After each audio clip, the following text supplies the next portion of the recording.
शांतनु धीरे धीरे निधिवन में पहुंचने ही वाला था कि तभी वहां खड़े गार्ड को अंदर किसी के चलने की आवाज सुनाई दी।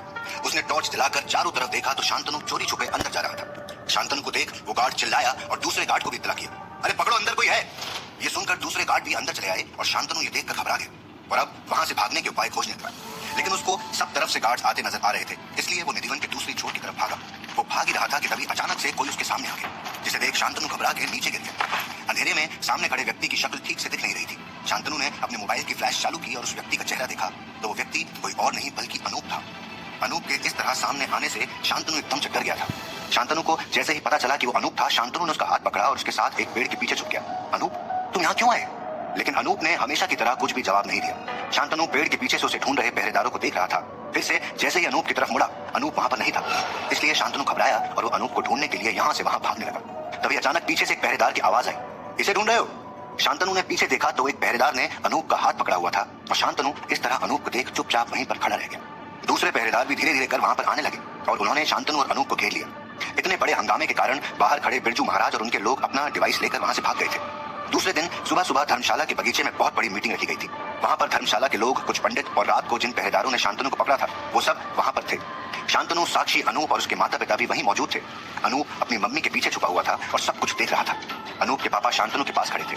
वहां बीच में बैठे एक पंडित ने अनूप के पिताजी से कहा, देखिए शांति प्रकाश जी, आप जो कह रहे हैं वो हम समझ सकते हैं, लेकिन ये लड़के क्या नाम है तेरा?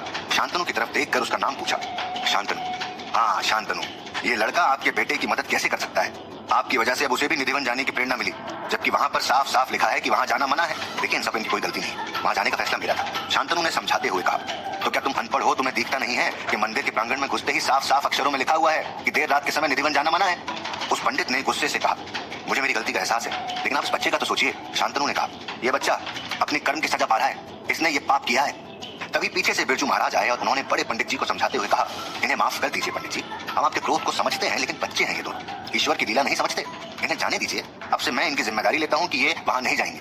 हम तुम्हारी भावनाओं को समझते हैं पंडित, लेकिन इन्होंने जो किया है वो अपराध है, इसके लिए हम इन्हें कड़ी से कड़ी सजा भी दे सकते हैं। लेकिन तुम जो कह रहे हो वो भी सही है, ये बच्चे हैं, ईश्वर की लीला नहीं समझते। मैं इन्हें कोई और सजा तो नहीं दे रहा, लेकिन इन्हें और इनके साथ जुड़े सभी लोगों को मैं मंदिर से बेदखल करता हूँ। इनके इस फैसले पर शांतनु, साक्षी और शांति प्रकाश जी का पूरा परिवार धर्मशाला से अपना सामान लेकर निकल गए। उनके साथ बिरजू महाराज भी थे।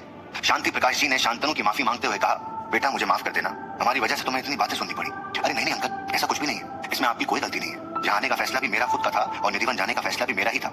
ये सुनकर साक्षी तुरंत बोल पड़ी, हाँ अंकल, आप हमारी चिंता मत कीजिए, लेकिन शांतनु आप क्या करेंगे? आगे के लिए तुमने कुछ सोचा है? शांतनु ने बिना कुछ बोले चुपचाप अपनी गर्दन हिलाकर ना का इशारा किया। कड़ी धूप, देर रात जागने की थकान और सर पर इतना बड़ा बोझ, इन सभी चीजों से शांतनु का दिमाग काम करना एकदम से बंद हो गया था। तभी अचानक एक बड़ी ट्रक उनके सामने आकर खड़ी हो गई। उस ट्रक के आते ही शांतनु और साक्षी एकदम से उसे देखते रहे और फिर मुस्कुराते हुए एक साथ बोल पड़े, डॉक्टर। उनके ये कहते ही डॉक्टर अपनी ट्रक से उतरा। उन्हें देखते ही शांतनु और साक्षी ने उसे गले लगा लिया। अगर तुम्हें आना ही था तो हमारे साथ आ जाते, शांतनु ने कहा। उस वक्त मेरा मन नहीं मान रहा था और जाते जाते तुमने मुझसे एक सवाल पूछा था कि क्या मेरा डर मेरी क्यूरियोसिटी से बड़ा है। यही सवाल मुझे तुम्हारे जाने के बाद परेशान करने लगा और फिर समझ आया कि आज मैं जो कुछ भी हूँ अपनी क्यूरियोसिटी के कारण, इसलिए सीधा सामान उठाकर यहाँ चला आया। डॉक्टर ने कहा, लेकिन ट्रक भर के सामान आखिर लाए क्या हो उसमें? शांतनु ने पूछा। मशीन, डॉक्टर ने तुरंत जवाब दिया। ये सुनते ही शांतनु एकदम से खुश हो गया और उसने अनूप के पापा को सामने देखकर कहा, अंकल हमें हमारे सारे सवालों का हल मिल गया। इतना कहकर शांतनु सबको उस ट्रक में लेकर वहां से दूर एक वीरान जगह ले गया। वो जगह निधिवन से दूर एक जंगल के पास थी। वहां रुकते ही शांति प्रकाश जी ने कहा, लेकिन हम यहाँ क्यों रुके हैं? हम होटल भी तो जा सकते हैं। नहीं, बिल्कुल नहीं, अभी हम जिस मशीन का इस्तेमाल करने वाले हैं वो काफी डेंजरस मशीन है। अगर ये मशीन किसी गलत हाथों में पड़ गई तो बहुत बड़ी आफत आ जाएगी, डॉक्टर ने समझाते हुए कहा। लेकिन आखिर है क्या इस मशीन में? बिरजू महाराज ने उत्साह से पूछा। आइए मैं दिखाता हूँ। इतना कहकर डॉक्टर ने ट्रक के पीछे के दरवाजा खोल दिया। ट्रक के एकदम बीचों बीच वो मशीन पड़ी हुई थी। डॉक्टर, शांतनु, साक्षी धीरे धीरे कर अनूप के माता पिता और बिरजू महाराज को इस मशीन के इस्तेमाल के बारे में पूरी बात बताने लगे। उनसे ये सारी बातें सुन शांति प्रकाश ने कहा, अच्छा तो अब मैं समझा कि ये मशीन इतनी इंपॉर्टेंट क्यों है। यस अंकल, डॉक्टर ने कहा। लेकिन मेरा और एक सवाल है, शांति प्रकाश जी ने कहा। क्या अंकल? इस पर शांतनु ने तुरंत पूछा। तुमने कहा कि ये मशीन इलेक्ट्रिसिटी से चलती है, लेकिन इस सुनसान जगह पर इलेक्ट्रिसिटी मिलेगी कैसे? ये सुनते ही डॉक्टर मुस्कुराया और कहा, इस ट्रक की बैटरी से। इतना बड़ा ट्रक कब काम आएगा? डॉक्टर ने शांतनु को कुछ वायर्स और उसकी बैटरी पर लगाने वाली पिन दी और कहा, आगे जाओ और ट्रक चालू करके इसे उन बैटरी से जोड़ दो। तब तक मैं अनूप का डीएनए सैंपल ले लेता हूँ। हम अनूप की यादों के जरिए पता लगाएंगे कि उस रात हुआ क्या था। ये सुनते ही शांतनु आगे जाकर वायर्स को बैटरी के साथ जोड़ देता है और ट्रक को चालू कर देता है। दूसरी तरफ डॉक्टर ने अनूप के डीएनए सैंपल के लिए अनूप के बाल का एक टुकड़ा मशीन के ऊपरी हिस्से में डाला और अपनी कैलकुलेशन के हिसाब से कुछ करने लगा। अनूप के माता पिता के लिए ये सब काफी नया था, इसलिए वो आश्चर्यचकित होकर सब कुछ देख रहे थे। डॉक्टर और साक्षी ने जब तक पूरा सेटअप किया तब तक शांतनु मशीन के अंदर का हेलमेट पहनकर तैयार था। कुछ सेटिंग करने के बाद डॉक्टर मशीन के मेन हिस्से के पास आकर शांतनु को इंजेक्शन दिया और कहा, तैयार हो शांतनु? शांतनु ने एक बार सबके सामने देखा और कहा, हाँ मैं तैयार हूँ। शांतनु के ये कहते ही डॉक्टर ने लिवर खींचा और शांतनु अनूप की यादों में चला गया। चांदनी रात का समय, धर्मशाला के कक्ष में खिड़की से चांदनी की रोशनी सीधा वहां पर पड़े बिस्तर पर पड़ रही थी। शांतनु अनूप के दृष्टिकोण से सब देख रहा था, लेकिन अनूप के सोए हुए होने के कारण शांतनु को कुछ भी नजर नहीं आ रहा था। अचानक से शांतनु को सब कुछ दिखने लगा, जिससे उसने अंदाजा लगाया कि अनूप जाग चुका है। अनूप चोरी छुपे बिना आवाज किए अपने बिस्तर से नीचे उतरा और फिर अपने मम्मी पापा को हिलाकर चेक किया कि वो सोए हुए हैं या नहीं। उसने चुपके से कमरे का दरवाजा खोला और निधिवन की तरफ चला गया। अनूप जैसे ही निधिवन के पास पहुंचा, उसने देखा कि वहां के पहरेदार गहरी नींद में सोए हुए हैं। इसी बात का फायदा उठाकर वो निधिवन में घुस गया। लेकिन वहां पर अजीब सी बात अनूप के दृष्टिकोण से शांतनु ने यह नोटिस की कि जब अनूप निधिवन जा रहा था तब कोई झाड़ियों के पीछे से उसे देख रहा था। वहां अंदर आते ही उसने अपना मोबाइल निकाला और हर चीज को शूट करने लगा। जैसे जैसे वो आगे बढ़ रहा था उसे और मजा आ रहा था। धीरे धीरे आगे पहुंचकर उसे चंदन की खुशबू आने लगी और उस रात पूनम के कारण चांदनी से पूरा निधिवन चमक उठा था। जैसे जैसे वो आगे बढ़ रहा था उसकी उत्सुकता और बढ़ने लगी थी। तभी अचानक उसे कोई सुरीले संगीत की आवाज सुनाई दी। अनूप उस संगीत की आवाज जहां से आ रही थी वहां जाने लगा। तभी थोड़ी देर बाद ही उसकी आंखें चकाचौंध हो गई और वो एकदम आश्चर्य में डूब गया।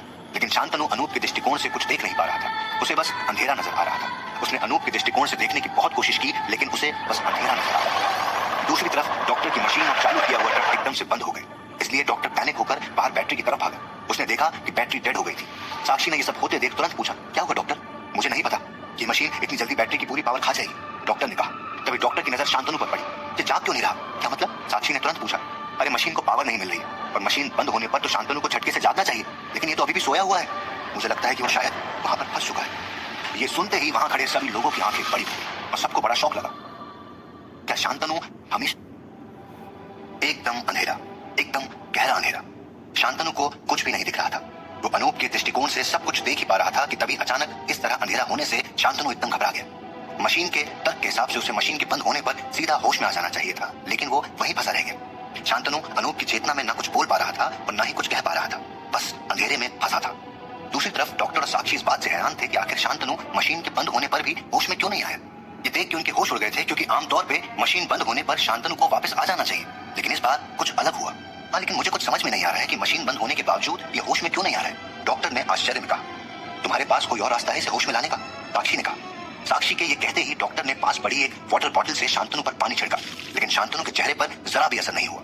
यहाँ तक कि डॉक्टर ने शांतनु को हिलाया भी, लेकिन शांतनु पर उन सारी चीजों का कोई असर नहीं हो रहा था। साक्षी थोड़ी देर के लिए घबरा गई थी, लेकिन डॉक्टर इस समय कंपोस्ट रहना चाहते थे, क्योंकि वो भी पैनिक कर जाएंगे तो फिर तो साक्षी को संभालना मुश्किल हो जाएगा। इसीलिए डॉक्टर ने साक्षी के कंधे पर हाथ रखा और सब कुछ ठीक हो जाएगा, ऐसा इशारे ही इशारे में कह दिया। वहां खड़े सब गहरी सोच में डूबे हुए थे। बिरजू महाराज भी अपनी मंसूबे को दबाकर बैठा था।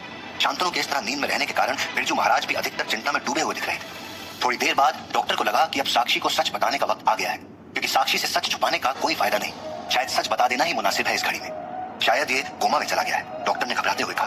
तुम्हें क्या बोल रहे हो? साक्षी ने भड़कते हुए कहा। साक्षी की हालत बिगड़ रही थी, वो और ज्यादा पैनिक कर गई थी। वो ऐसे अपनी नजरों के सामने शांतनु को अपने हाथ से जाता नहीं देख सकती थी। मैं ठीक से नहीं बता पा रहा हूँ, लेकिन शायद ऐसा हो सकता है। डॉक्टर के इतना कहते ही साक्षी भड़क गई। तो कुछ करो डॉक्टर। उसका सिर्फ एक ही रास्ता है कि हमें मशीन को फिर से शुरू करना होगा। शायद मेरे लिए सामान में पड़ी बैटरी हमारे काम आ जाए। डॉक्टर ने साक्षी को समझाते हुए कहा। इतना कहकर डॉक्टर सीधा ट्रक में रखे अपने कुछ बड़े ट्रंक में बैटरी ढूंढने लगा। दूसरी तरफ शांतनु गहरे काले अंधेरे में फंस के थक गया था। उसे अब कोई रास्ता नजर नहीं आ रहा था। वहां पर खड़े खड़े खुद भी नींद से जागने की कोशिश कर रहा था, लेकिन वो असफल होकर हर बार हार मानता था। आखिर में उसने हार मानकर वहीं अनूप की चेतना के उस काले अंधेरे में खुद को एकदम शांत कर लिया। तभी अचानक उसे एक मीठी मुरली की आवाज सुनाई दी। उसे अपनी दाहिनी ओर से एक सफेद रोशनी आती हुई नजर आई। उस रोशनी और मुरली की आवाज सुन शांतनु तुरंत खड़ा हुआ और अब बिना कुछ सोचे उस रोशनी की तरफ आगे बढ़ने लगा। उस रोशनी के खत्म होते ही उसने आगे जाकर देखा तो एक बड़ा सुंदर तालाब था और उस तालाब के चारों तरफ पेड़ पौधे उगे हुए थे। शांतनु उस तालाब को देखकर एकदम मोहित हो गया। उसे कुछ समझ नहीं आ रहा था, लेकिन मजा बहुत आ रहा था। तभी उसकी नजर तालाब के दूसरे छोर पर बैठे अनूप पर पड़ी। शांतनु दौड़ा दौड़ा सीधे अनूप की तरफ गया। अनूप उस किनारे पर बैठा हाथ में पत्थर लिए तालाब में फेंक रहा था। अनूप को वहां देखते ही शांतनु उसके पास जाकर बैठा। शांतनु के पास बैठते ही अनूप ने उसकी तरफ देखा और मुस्कुराते हुए कहा, थैंक यू भैया, मेरे लिए इतना सब कुछ करने के लिए। अनूप के मुंह से ये सब सुनते ही शांतनु चौंक गया। शांतनु को इस तरह चौंकते हुए देख अनूप ने कहा, भैया चौंकिए मत, मैं बोल सकता हूँ। तो फिर तुम क्यों नहीं बोलते? और ये हम कहाँ पर हैं? शांतनु ने बड़े ही प्यार से कहा, हम मेरी चेतना में और मैं समय आने पर सब कुछ बोलने लगूंगा। अनूप ने जवाब देते हुए कहा। ये सुनकर शांतनु ने तुरंत दूसरा प्रश्न पूछा, और अभी मुझे सब कुछ अंधेरा क्यों दिख रहा है? आखिर ऐसा क्या देखा था तुमने? वो मैं नहीं बता सकता, अनूप ने कहा। पर ठीक है, ये मुरली की आवाज कहाँ से आ रही है? शांतनु ने फिर से पूछा। वो भी मैं नहीं बता सकता, अनूप ने कहा। तो फिर तुम मुझे क्या बता सकते हो? मुझसे कुछ कहो, मैं तुम्हारी मदद करना चाहता हूँ। शांतनु के ये कहते ही अनूप मुस्कुराया और कहा, आपने कभी इतनी शांति महसूस की है? मुझे पता है, नहीं की हो। बस कुछ देर के लिए इस नजारे को निहारिए, इस मुरली को सुनिए और शांत हो जाइए। ये सुनते ही शांतनु ने आगे अनूप से कुछ नहीं पूछा और वहां तालाब के उस अद्भुत नजारे को अनूप की तरह निहारने लगा। दूसरी तरफ डॉक्टर और साक्षी ने एक बैटरी ढूंढकर उसे मशीन में जोड़ दिया था। फिर डॉक्टर कुछ वायर्स लेकर आया और एक के बाद एक हर एक वायर को जोड़ने लगा। सारे वायर को जोड़ने के बाद साक्षी को देखकर मुस्कुराया और कहा, ये काम करने के लिए रेडी है। 3, 2, 1 एंड गो। इतना कहकर डॉक्टर ने लिवर खींचा, लेकिन मशीन शुरू नहीं हुई। सबके चेहरे पर उदासी छा गई। साक्षी निराशा से डॉक्टर की तरफ देखने लगी। तभी अचानक एक ही झटके में मशीन फिर से शुरू हो गई। मशीन के शुरू होते ही वहां मौजूद सभी के चेहरे पर खुशी की लहर दौड़ गई। दूसरी तरफ अनूप की चेतना में बने तालाब के पास बैठे शांतनु को अचानक कुछ फील होने लगा और वो अनूप की तरफ देखने लगा। वहां बना तालाब अचानक हिलने लगा, जैसे वहां पर कोई बहुत बड़ा भूकंप आया हो। इन सब से शांतनु डर गया और भागने लगा, लेकिन अनूप वहीं पर बैठा रहा, जैसे उस पर इस चीज का कोई असर ही नहीं हो रहा था। शांतनु घबराहट में उससे पूछने लगा, ये क्या हो रहा है? ये क्या हो रहा है? बताओ मुझे और चलो यहाँ से। लेकिन अनूप ने कुछ नहीं कहा और वहीं पर बैठा रहा। तभी अचानक तालाब के अंदर से एक तेज सफेद रोशनी चमकने लगी और धीरे धीरे कर वो रोशनी बढ़ने लगी। उस रोशनी के बढ़ने के कारण शांतनु कुछ देख नहीं पा रहा था। शांतनु कुछ कहता या कुछ करता, तब तक वो असली दुनिया में वापस डॉक्टर की मशीन में लौट आया था। शांतनु के वहां आते ही वो अपनी आंखें मलने लगा और चारों तरफ बड़े ही अजीब तरीके से देखने लगा। उसे होश में देखकर साक्षी सीधा उससे जाकर लिपट गई और रोने लगी। लेकिन शांतनु अब भी गहरी सोच में डूबा हुआ था। शांतनु को वापस आते देख अनूप के माता पिता पूछने लगे, तुमने क्या देखा? क्या हुआ था वहां पर? क्या हुआ अनूप को? अनूप क्यों कुछ नहीं बोल रहा? मैंने अनूप की चेतना में जाकर अनूप से बात की, लेकिन मुझे अब भी उस रात को क्या हुआ उस बारे में कुछ पता नहीं चला। बस मुझे एक समय पर एक अजीब सी शांति महसूस हुई। वहां एकदम अंधेरा हो गया और फिर मुरली की आवाज और फिर मुझे वहां चंदन की खुशबू भी आ रही थी, लेकिन मैं कुछ देख नहीं पाया। शांतनु के इतना बताने पर सब उसे ध्यान से देखते रहे, लेकिन अभी किसी के पास यह जवाब नहीं था कि अनूप को कैसे ठीक किया जाए। इस बात से बिरजू महाराज का चेहरा भी भड़क उठा। वहीं शांतनु की तरफ देख रहे थे, तभी डॉक्टर ने कहा, अगर हम गुरु हरिदास की चेतना में जाएं और इस बात का मूल पता लगाएं कि निधिवन में रात में ना जाना निषेध क्यों है। ये सुनकर सब खुश हो गए और बिरजू महाराज के कान ये सुनकर खड़े हो गए। गुरु हरिदास? साक्षी ने पूछा। गुरु हरिदास वो हैं जिन्होंने निधिवन बनाया था। अगर हम उनकी चेतना में जाएं तो जरूर अनूप की मदद का कोई रास्ता खोज सकते हैं, डॉक्टर ने समझाते हुए कहा। डॉक्टर के ये कहते ही साक्षी भड़क गई और कहा, अगर अब ये नहीं लौटा तो? अगर कोमा में चला गया तो? कौन लेगा इसकी जिम्मेदारी? इस बात पर डॉक्टर के पास कोई जवाब नहीं था। साक्षी की चिंता की वजह थी, एक बार ऑलरेडी शांतनु फंस चुका था, जिसमें से मुश्किल से वो बाहर आया है। अब फिर से ऐसा एक रिस्क लेने का मतलब बेवकूफी ही लग रहा था साक्षी को। लेकिन वो ये भी जानती थी कि ऐसे मना कर देने से शांतनु को बुरा लगेगा, क्योंकि वो अनूप की हेल्प करना चाह रहा था। मैं भी अनूप की मदद करना चाहती हूँ, लेकिन शांतनु को गवा कर नहीं। ये मशीन फिर से बंद हो गई तो? साक्षी ने कहा। साक्षी, मशीन के बंद होने के कारण बैटरी या कोई दूसरी टेक्निकल प्रॉब्लम नहीं है, ये जरूर कोई चमत्कार है। वरना तुम ही सोचो कि अनूप की चेतना में मैं उससे बात कैसे कर सकता हूँ। मतलब जब मैं उसकी चेतना में बात कर रहा था, तब जरूर कुछ ना कुछ अनूप वहां निधिवन में देख रहा था। वो मैं ना देख सकूं, इसलिए अनूप की चेतना में भी अंधेरा छा गया। जरूर इसके पीछे कोई चमत्कार है और मैं तुम्हारी चिंता समझता हूँ, लेकिन हम कुछ गलत नहीं कर रहे। इतना कहकर शांतनु वहां खड़े अनूप के पास गया और उसके सर पर हाथ फेरते हुए कहा, इसकी मासूम शक्ल देखो, इस पर छाई ये खामोशी अच्छी लग रही है। नहीं, इसलिए मैं जाऊंगा और अनूप की मदद करूंगा। इतना कहकर शांतनु साक्षी के पास गया और उसके हाथों को अपने हाथों में लेकर कहा, I will be all right. इतना कहकर शांतनु ने साक्षी को गले लगा लिया और फिर मशीन में बैठ गया। एक तरफ मशीन में बैठकर गुरु हरिदास की चेतना में जा रहा था और दूसरी तरफ बिरजू महाराज ने ट्रक के बाहर जाकर इसी को फोन किया और कहा, हमें हमारे काम के लिए एक महत्वपूर्ण सदस्य मिल चुका है। ये लोगों की चेतना में जा सकता है, शायद ये उन कंपन को सह सके। अभी के लिए तो ये किसी महत्वपूर्ण काम से गया है। अगर वहां से हमें कुछ भी अधिक जानकारी नहीं मिलती तो फिर इसको जरिया बनाकर साम दाम दंड भेद। इतना कहकर बिरजू महाराज हंसने लगे। सबकी आंखें शांतनु पर टिकी हुई थी। डॉक्टर के मशीन के लीवर को खींचते ही शांतनु फिर से गहरी नींद सो गया और सीधा गुरु हरिदास जी की चेतना में चला गया। उनकी चेतना में जाते ही शांतनु अब सब कुछ गुरु हरिदास जी के दृष्टिकोण से देख पा रहा था। शांतनु ने देखा कि यमुना नदी के किनारे चलते हुए गुरु हरिदास अपनी भक्ति में लीन होकर भगवान श्री कृष्ण को याद करते हुए भजन गा रहे थे। नदी के तट पर कई सारे भक्त मौजूद थे, जिनमें से कोई ज्ञानी विद्वान पंडित थे जो मां यमुना की पावन पूजा में जुड़े हुए थे। कुछ वही यमुना घाट पर काम करने वाले व्यापारी थे और कुछ बच्चे यमुना के पानी में बड़ी ही मस्ती से नहा रहे थे। वहां पर सभी लोग अपने अपने कामों में मग्न थे, लेकिन जैसे ही उन्होंने गुरु हरिदास के मुख से भजन की ध्वनि सुनी, सब मंत्रमुग्ध हो गए। सभी बड़े ही पावन भाव से गुरु हरिदास को जाकर देखने लगे। गुरु हरिदास भजन गाते हुए यमुना किनारे बैठे, उसी समय एक पंडित उनके पास आकर बैठे और ध्यान से उन्हें सुनने लगे। गुरु हरिदास के भजन खत्म करते ही उनके पास बैठे पंडित ने तुरंत तारीफ करते हुए कहा, संगीत के बड़े ज्ञानी लगते हैं आप। आपके गले पर उस ईश्वर का आशीर्वाद है। इस पर गुरु हरिदास ने हंसते हुए कहा, उसी ईश्वर की तलाश में हूँ। मतलब यह कि मैंने अपनी जिंदगी के अमूल्य वर्षों को संगीत को दे दिया, लेकिन अब उस मोहन को देखने की आशा है। मेरे बिना मांगे उसने मुझे इतने सुंदर जीवन से परिचय करवाया। अब बस उसी के चरणों में अपनी बचा जीवन गुजारना चाहता हूँ। गुरु हरिदास ने बड़े ही प्रेम पूर्वक कहा। लेकिन भगवान को ऐसे ढूंढना तो पागलपन है। हमें लगता है कि आपको अपने संगीत में ही अपने प्रभु को ढूंढना चाहिए। पंडित ने समझाते हुए कहा, अगर उसे ढूंढने के लिए दुनिया मुझे पागल भी कहे तो मुझे कोई गम नहीं, और वैसे भी मैं तो उस कृपालु की भक्ति से पहले से ही पागल हो चुका हूँ। इतना कहकर हरिदास वहां से जा रहे थे तभी पंडित ने एक सवाल पूछा, वैसे आप उन्हें ढूंढने कहाँ जा रहे हैं जहाँ के हर एक तत्व से मधुर मुरली के नाद सुनाई देते हो? ऐसी सुंदर धरती वृंदावन में अपने कृष्ण को खोजने जा रहा हूँ। इतना कहकर गुरु हरिदास फिर से अपने कीर्तन की महिमा में डूबकर वृंदावन की तरफ निकल गए। वहां से दिन रात चलते चलते श्री कृष्ण की भूमि वृंदावन में उनका आगमन हुआ। हरिदास जी के वृंदावन पहुंचते ही वृंदावन का दिव्य स्वरूप प्रकट हो गया। इस दिव्य मनोहर वातावरण में स्वामी हरिदास जी जब तानपुरा लेकर संगीत शुरू करते तो संपूर्ण वृंदावन झूमने लगा। वृंदावन की गलियों से गुजरते हुए स्वामी हरिदास निधिवन पधारे और वहीं पर अपनी छोटी कुटीर बनाकर रहने लगे। दिन पे दिन बीतते गए और प्रभु श्री कृष्ण के लिए उनके अंदर जो महिमा थी वो और गाढ़ी होने लगी। हर एक दिन वो कृष्ण लीला में डूबे रहते। उनके भजन इतने सुरीले थे कि वृंदावन से अब लोग हर रोज उन्हें सुनने के लिए आने लगे। लेकिन एक संगीतकार से श्री कृष्ण की ज्ञान महिमा में डूबने वाले संत कब बन गए, उस बात का परिचय तो उन्हें खुद भी नहीं था। लेकिन इतनी भक्ति और भजन कीर्तन के बाद वो अब भी श्री कृष्ण को देखने की तृप्ति को शांत नहीं कर पाए थे।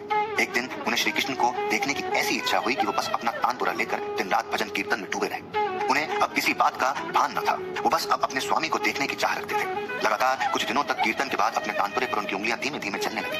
थकान के कारण उनकी आंखें बंद होने लगी और धीरे धीरे अब वो जमीन पर गिरने लगे। वो वहीं कुटिया के पास गहरी निद्रा में चले गए। तभी निधिवन में तेज हवाएं चलने लगी।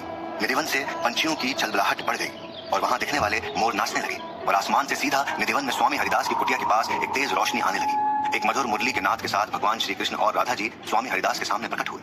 उनके वहां पर प्रकट होते ही पूरे वृंदावन में एक अलग सी ऊर्जा आ गई। श्री कृष्ण और राधा जी के मुख से ऐसी मोहकता छलक रही थी कि किसी को भी तेज अर्पित कर दे।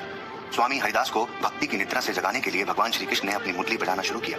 उनकी मुरली बजाती ही पूरी धरती अप्रतिम लीला में झूम उठी। उस मुरली के मधुर नाद को सुन स्वामी हरिदास ने धीरे धीरे कर अपनी आंखें खोलना शुरू किया और आंखें खोलते ही उन्होंने देखा तो उनके सामने श्री कृष्ण और राधा जी खड़े हुए थे। जैसे ही उन्होंने प्रभु को वहां पर देखा, उन्होंने भजन गाना शुरू किया और अचानक से उनके स्वरों में भी बदलाव आने लगे। भाईरी सहज जोरी प्रकट हुई जुरंग की गौर श्याम घन दामिनी जैसे, प्रथम है होती अब हु आगे हु रही है ना टरी है तैसे, अंग अंग की उचकाई सुगराई चतुराई सुंदरता ऐसे, श्री हरिदास के स्वामी श्याम पुंज बिहारी सम वैसे वैसे। इतना गाकर वो श्री कृष्ण और राधा जी के चरणों में पड़ गए। लेकिन तभी श्री कृष्ण ने उन्हें उठाते हुए कहा, हरिदास आपकी जगह हमारे चरणों में नहीं है, उठ जाइए। आप तो हमारे ऐसे भक्त हैं जिनकी भक्ति के आगे प्रेम और मित्रता जैसे संबंध भी पीछे छूट जाए। इस पर राधा जी ने कहा, आपके स्वर इतने मीठे हैं कि हमें वो आपके पास खींच कर ले आए। ये सुनकर हरिदास जी रोने लगे और उन्होंने कहा, आज मेरे जीवन धन्य हो गया। लगता है जैसे मेरे अंदर बसी सारी तृप्ति खत्म हो गई। श्री कृष्ण राधे आपके इस तरह दर्शन देने से मैं धन्य हो गया। ये सुनकर राधा जी ने कहा, हम आपकी भक्ति से बहुत खुश हैं, बताइए क्या चाहिए आपको। ये सुनकर हरिदास जी ने उत्तर देते हुए कहा, एक कृष्ण भक्त को अब क्या ही चाहिए जब उसके प्रभु उसके सामने खड़े हैं। मुझे कुछ नहीं चाहिए, मेरी सारी इच्छाएं प्रभु को देखने मात्र से संपूर्ण हो गई हैं। तभी भगवान श्री कृष्ण ने अपनी इच्छा बताते हुए कहा, लेकिन हम आपसे कुछ चाहते हैं, बताइए प्रभु क्या सेवा कर सकता हूं मैं आपकी। हरिदास जी ने बड़े ही आदर भाव से कहा, हम आपके साथ यहीं निधिवन में रहना चाहते हैं। ये सुनकर हरिदास जी इतने प्रसन्न हुए कि हर्ष के आंसू रोने लगे और कहा, प्रभु ये पूरा संसार आपका है और आप इस पागल भक्त के साथ रहना चाहते हैं। मैं बहुत प्रसन्न हुआ, लेकिन एक आपत्ति है प्रभु, मैं आपकी सेवा कर सकता हूँ लेकिन माता राधे को नित्य आभूषण कहाँ से लाकर दूंगा। जिस पर श्री कृष्ण ने कहा, उसकी चिंता मत करो। इतना कहकर उन्होंने अपनी लीला रचाई और माता राधे से जुड़कर एक शरीर में बांके बिहारी जी के रूप में स्वामी हरिदास के सामने प्रकट हुए। उनके इस रूप को देख स्वामी हरिदास भजन गाने लगे और फिर बांके बिहारी लाल जी ने कहा, हम यहाँ रहना तो चाहते हैं लेकिन पूरे दिन में हम अपना एक अंगत समय बिताएंगे। उस समय हम चाहते हैं कि हम अपना संपूर्ण समय दुनिया से काट के रखें। कौन सा समय, कैसा समय, बताइए प्रभु। वो तुम्हें समय आने पर अपने आप समझ आ जाएगा। इतना कहकर बांके बिहारी जी ने स्वामी हरिदास को आशीर्वाद दिए और एक मूर्ति में रूपांतरित हो गए। उनकी मूर्ति में रूपांतरित होते ही स्वामी हरिदास ने उनके लिए अलग अलग पकवान बनाए। स्वामी हरिदास ने प्रभु की भक्ति में कोई कमी नहीं छोड़ी। देर रात को जब स्वामी हरिदास बड़े ही संतोष के साथ अपनी कुटिया में सो रहे थे, तभी उन्हें एक मुरली और बहुत से लोगों के एक साथ नाचने गाने की आवाज आने लगी। उन्हें लगा कि प्रभु उन्हें फिर से आशीर्वाद देने आए, इसलिए वो भागे भागे अपनी कुटिया से बाहर चले गए। लेकिन उनके बाहर आते ही उन्होंने देखा कि सामने कोई नहीं था, बीच में बस बांके बिहारी जी की मूर्ति पड़ी हुई थी। इसलिए उस बात को भ्रम समझकर वो फिर से अपनी कुटिया में गए। लेकिन उनके कुटीर में जाते ही उन्हें फिर से वो आवाज सुनाई देने लगी, इसलिए फिर से वो बाहर की तरफ दौड़ चले आए, लेकिन बाहर कोई नहीं था। ऐसा उनके साथ कई बार हुआ, लेकिन वो कुछ समझ नहीं पा रहे थे। सुबह उठकर उन्होंने जब निधिवन का अवलोकन किया तो उन्होंने पाया कि निधिवन के पेड़ों का आकार बदल चुका है। वो पेड़ अब पहले जैसे नहीं दिख रहे थे। वो पेड़ मानो किसी के शरीर की तरह दिख रहे थे जो बांके बिहारी जी की मूर्ति के चारों तरफ थे। उसे देख स्वामी हरिदास जी कुछ समझ नहीं पा रहे थे, लेकिन उस दिन रात को उन्होंने निद्रा नहीं ली। वो अपनी कुटीर में बैठकर उस आवाज का इंतजार करने लगे और इस बार उन्होंने अपनी कुटीर की खिड़की को खुला छोड़ा हुआ था, जिससे उस आवाज के आते ही हरिदास जी अपनी खिड़की से ही सब कुछ जल्दी से देख पाए। वो अपनी कुटीर में उस आवाज के इंतजार में बैठे हुए ही थे कि तभी उन्हें फिर से वो आवाज सुनाई दी। उस आवाज के आते ही वो सीधा खिड़की की तरफ दौड़े चले जा रहे थे, लेकिन कभी अचानक उन्हें बांके बिहारी जी की वो बात याद आई कि वो दिन के किसी एक समय अपने लिए गुजारना चाहते हैं। इसलिए स्वामी रविदास वहीं रुक गए और खुद को बाहर जाने या खिड़की से झांकने से रोक लिया और फिर गहरी निद्रा में सो गए। दूसरे दिन जब उन्होंने उस पेड़ को देखा तो वो समझ गए कि शायद प्रभु रात को रासलीला के लिए निधिवन में प्रकट होते होंगे। हरिदास जी का मानना था कि अगर प्रभु नहीं चाहते तो उनका ये भक्त उनकी बात जरूर मानेगा और कभी भी रात के समय प्रभु को परेशान नहीं करेगा। उस रात से स्वामी हरिदास वहां पर हर रोज प्रसाद और भगवान के आराम के लिए एक पलंग रखने लगे। दूसरी तरफ ये सब देखते ही शांतनु स्वामी हरिदास की चेतना से बाहर आ गया और उसके बाहर आते ही वो फूट फूट कर हर्ष के आंसू रोने लगा। उसके ऐसा करते ही सब शांतनु को देखने लगे। अनूप के पापा ने शांतनु को पानी दिया और बड़े ही प्यार से पूछा, तुम्हें कोई उपाय मिला? जिस पर शांतनु ने कुछ भी नहीं कहा। उसने हंसते हुए सबको देखा और कहा, मेरा जीवन धन्य हो गया। ये सुनते ही बिरजू महाराज ने कहा, इसका मतलब तुमने देखा कि निधिवन में क्या हो रहा है? नहीं, शांतनु ने तुरंत ही जवाब देते हुए कहा, तुम झूठ बोल रहे हो। अगर तुमने कुछ नहीं देखा तो फिर इतने खुश कैसे हो?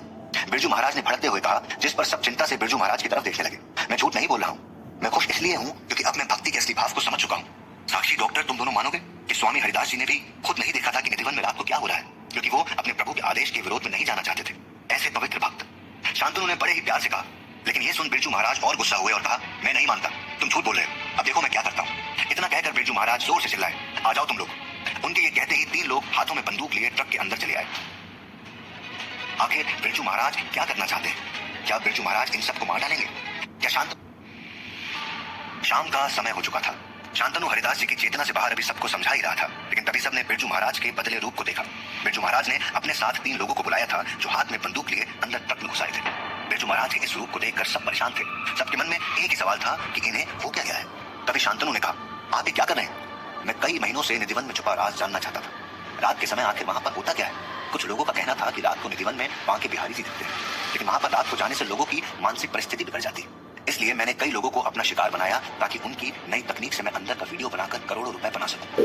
यहाँ के लोग जानते नहीं कि ऐसे राज को मीडिया कंपनी में देने से करोड़ों रुपए मिलते हैं। निधिवन के राज को जानने के लिए इस अनूप को अपना मोहरा बनाया, लेकिन ये कुछ बोल ही नहीं पा रहा और पता नहीं ऐन मौके पर बाहर पहरेदार आ गए जिससे हम कुछ भी रिकॉर्ड नहीं कर पाए। जब मैं तुम्हें निधिवन ले गया तो तुम भी पकड़े गए। आज लगा था कि किसी की चेतना में जाने से शायद कुछ पता चले, लेकिन सब कुछ बेकार। तुम कोई पागल हो। शांतनु इतना कहकर गुस्से से बिरजू महाराज को मारने के लिए दौड़ा, लेकिन बिरजू महाराज के साथियों ने उसे गन से डराकर पीछे कर दिया। कोई चालाकी नहीं, वैसे भी तुमने मेरा दिमाग खराब कर दिया है। अब कुछ भी हो जाए, आज मैं निधिवन के राज को जान कर रहूंगा। पकड़ लो इन सबको और ले चलो इन्हें निधिवन। इतना कहकर बिरजू महाराज ने वहां खड़े सब लोगों को पकड़ लिया और वहां से ट्रक लेकर निधिवन पहुंचे। बिरजू महाराज ने ट्रक को दूर खड़ा किया और शांतनु के साथियों को पकड़कर उसे धमकाते हुए कहा, देख, अब यहाँ से चोरी छुपे चुपचाप निधिवन के अंदर जा। अगर कोई भी चालाकी की या भागने की कोशिश की तो इन सब की जान जाएगी। इस पर शांतनु ने कुछ नहीं कहा। उसने बस एक बार सबके सामने देखा और वहां से चुपचाप निधिवन की तरफ निकल गया। निधिवन में चुपचाप शांतनु जा रहा था, तभी बिरजू ने अपने लोगों को इशारा कर शांतनु के पीछे वो ड्रोन जैसा डिवाइस भेजा, जिससे वो निधिवन में होने वाली हर एक चीज को रिकॉर्ड कर सके। शांतनु चोरी छिपे जैसे ही निधिवन के अंदर गया और वो बिरजू का ड्रोन कैमरा जैसा डिवाइस भी उसके पीछे गया। वो अंदर होने वाली सारी चीजों को रिकॉर्ड कर रहा था और दूसरी तरफ बिरजू वहां रिकॉर्ड होने वाली सारी चीजों को लाइव देख रहा था। शांतनु के पास अब कोई रास्ता नहीं था। वो चुपचाप बस मंदिर की तरफ चले जा रहा था। तभी उसने हरिदास जी की चेतना में जो देखा वो याद आया। उसे याद आया कि कैसे हरिदास जी ने खुद को संपूर्णता के साथ भगवान को सौंप दिया था। इस तरह शांतनु भी हाथ जोड़कर सच्चे दिल से भगवान को याद करने लगा। जैसे ही शांतनु ने अपनी संपूर्णता को भगवान श्री कृष्ण को सौंपा, वैसे तुरंत ही बिरजू को वहां दिख रहे लाइव रिकॉर्डिंग में स्क्रीन पर कुछ अजीब सी चीजें दिखी, लेकिन उसके आसपास खड़े किसी को भी स्क्रीन पर कुछ भी नहीं दिख रहा था। देखो, तुमने देखा? देखा तुमने? बिरजू महाराज ने सबको पूछा। नहीं महाराज, स्क्रीन शायद खराब हो चुकी है, कुछ नहीं दिख रहा। बिरजू महाराज के आदमी ने कहा, अरे तुम पागल हो गए हो, चमत्कार हो रहा है अंदर, चमत्कार। इतना कहकर बिरजू महाराज पागलों की तरह कूदने लगे। मैं भी देखूंगा इस चमत्कार को, वहां जाकर अपनी नंगी आंखों से देखूंगा, वहां जाकर देखूंगा। इतना कहकर बिरजू महाराज चिल्लाते हुए पागलों की तरह निधिवन की तरफ दौड़े चले गए। उनके इस तरह दौड़ने पर उनके साथी पीछे पीछे भागने लगे। बिरजू महाराज कुछ भी सोचे बिना निधिवन की तरफ दौड़े चले गए और तभी निधिवन के एक पहरेदार ने उन्हें देख लिया और दूसरे पहरेदार को बुलाकर उन्हें धर दबोचा। सुबह के समय पूरी धर्मशाला में हुड़दंग मचा हुआ था। सबके मुंह पर बस एक ही नाम था, बिरजू महाराज। रात को स्क्रीन पर बिरजू ने जो देखा उसके बाद वो पागल हो चुका था। वो कूदते हुए पागलों से हरकत कर रहा था। बिरजू और उसके साथियों का धर्मशाला से बहिष्कार कर उन्हें बाहर भेज दिया गया। लेकिन अब भी सभी के मन में चिंता का विषय अनूप था, क्योंकि अनूप ही था जो जानता था कि उसे फिर से ठीक कैसे किया जाए। अनूप के माता पिता अनूप के साथ मंदिर के बाहर इसी जद्दोजहद में डूबे हुए थे कि अब क्या करें जिससे अनूप ठीक हो जाए। तभी वहां पर शांतनु, साक्षी और डॉक्टर आए। शांतनु अनूप के माता पिता के पास बैठा और कहा, मैं जानता हूँ आप काफी परेशानी में हैं, लेकिन अभी भी अनूप की मदद कर सकते हैं, क्योंकि अनूप के साथ जो हुआ उसमें उसकी कोई गलती नहीं थी। वो बस बिरजू के नापाक इरादों का मुहरा बना था। ये सुनते ही अनूप के पापा ने कहा, कैसे कैसे? देखिए, एक बात तो है कि अनूप से पाप हुआ है, पर अनजाने में हुआ है। मैं जब हरिदास जी की चेतना में गया था, मुझे एक चीज का अनुभव हुआ और वो है शरणागति। बांके बिहारी सब जानते हैं, शायद इन सब के पीछे भी उनका कोई गहरा मकसद हो। मुझे लगता है कि हमें बांके बिहारी की शरण में दिल के सच्चे दिल से अनूप के लिए प्रार्थना करनी चाहिए। शांतनु ने समझाते हुए कहा। साक्षी और डॉक्टर दोनों शांतनु के स्वरूप को देखकर हैरान थे। आइए, दोपहर की आरती का समय हो चुका है, बाकी बिहारी जी सब ठीक कर देंगे, शांतनु ने कहा। सभी लोग मंदिर में गए। उस समय माहौल काफी पवित्र था। मंदिर में आए सभी लोगों के मुख पर एक अलग ही आनंद छाया हुआ था। भगवान की आरती शुरू होते ही सब भक्ति में लीन हो गए और अनूप के माता पिता संग सबने सच्चे दिल से अनूप को ठीक करने के लिए प्रार्थना की। आरती खत्म होते ही एक चमत्कार हुआ कि सब दंग रह गए। अनूप ने इतने दिनों में पहली बार अपने माता पिता को पहचाना और कहा, मम्मी पापा। अनूप के मुंह से ये सुनते ही अनूप के माता पिता खुशी से रोने लगे और उसे कस के गले लगा लिया। अनूप बस अपने मम्मी पापा को पहचान रहा था, लेकिन उसके अलावा कुछ नहीं बोल रहा था। ये देख अनूप के माता पिता ने चिंता में शांतनु की तरफ देखा। उनके चेहरे की चिंता देख शांतनु ने उन्हें समझाते हुए कहा, अगर भगवान ये कर सकते हैं तो धीरे धीरे अनूप को ठीक भी कर देंगे। ये सुनकर अनूप के माता पिता को राहत हुई और शांतनु से अनूप की मम्मी ने कहा, धन्यवाद बेटा, हम बहुत जगह घूमे थे लेकिन कोई भी हमारी मदद करने के लिए तैयार नहीं था, लेकिन तुमने आखिर हमारा साथ दिया। भगवान तुम्हें हमेशा ऐसे ही खुश और साहसी बनाए रखे। धन्यवाद बेटा, आप सबका धन्यवाद, अनूप के पापा ने भी कहा।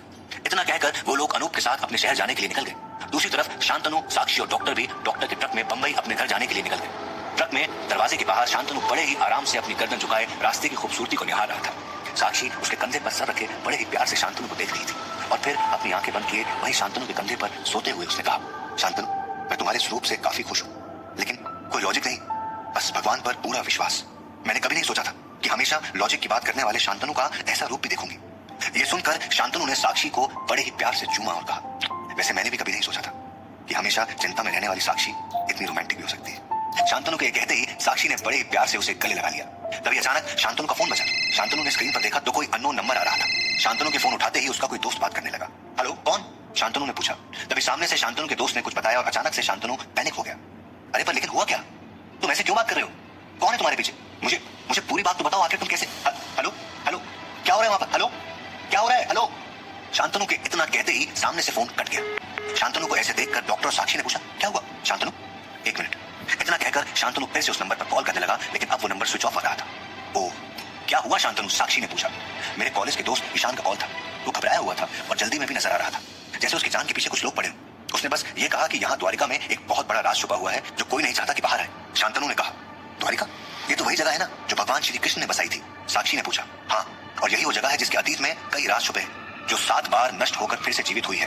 वही द्वारिका है, डॉक्टर ने साक्षी को समझाते हुए कहा। शांतनु तभी अचानक से बोलता है, ईशान कॉलेज टाइम में द्वारिका पर रिसर्च करना चाहता था।